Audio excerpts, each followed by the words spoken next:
Today's episode focuses on the WWF's Hardcore Championship, which had a very short-lived run, but boy did it have some highlights. The championship got introduced in '98 when Vince McMahon sort of like gifted it to Mick Foley, because Mick Foley couldn't win a real title, so it was kind of like the participation trophy of the WWF that year. Vince presents Mick with this like hideous, atrocious excuse for a belt that's like broken up. Actually, fun fact, it's put together by pieces of an old championship belt in an angle between Hulk Hogan and Curt Hennig. Curt Hennig like took a hammer to Hogan's title, and they, I guess, held on to the shards of title belt years later and then made the Hardcore Championship out of it. Flash forward 2 years later, it's the year 2000, the caliber of champion has diminished a little bit, and Crash Holly defeats Test for his first Hardcore Championship title reign. Side note, it's his first of 22 reigns.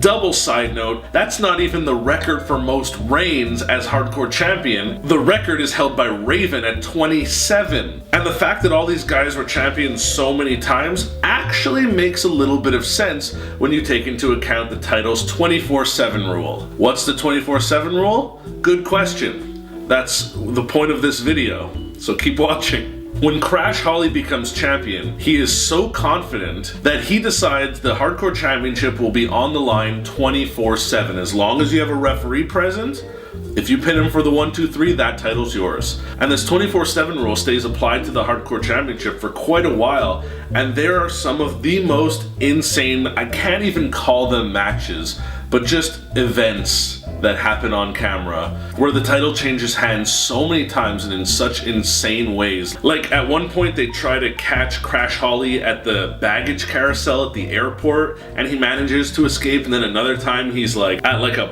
Dave & Buster's, it looks like, some kind of arcade, which a grown man is just there alone, but that's neither here nor there. It is the furthest thing from actual wrestling. It's completely mind-bogglingly insane, and like everyone was Hardcore Champion. Pat Patterson was Hardcore Champion. Terry Runnels was Hardcore Champion. There was title changes when like someone would go to sleep, someone would creep in quietly and cover them for the 1, 2, 3. As long as there was a referee, the title could change hands. This went on for several months with many different title reigns. The point of the Hardcore division, once it was established, was basically an excuse to have gruesome matches with props like garbage pails and kendo sticks and steel chairs and stuff like that. But then it got to the point of like comedy, and the whole Hardcore division was sort of like the comedic relief of Raw. The whole 24/7 rule didn't last very long, and neither did the Hardcore Championship, which dissolved completely as of 2002. It may have featured a lot of ugly matches and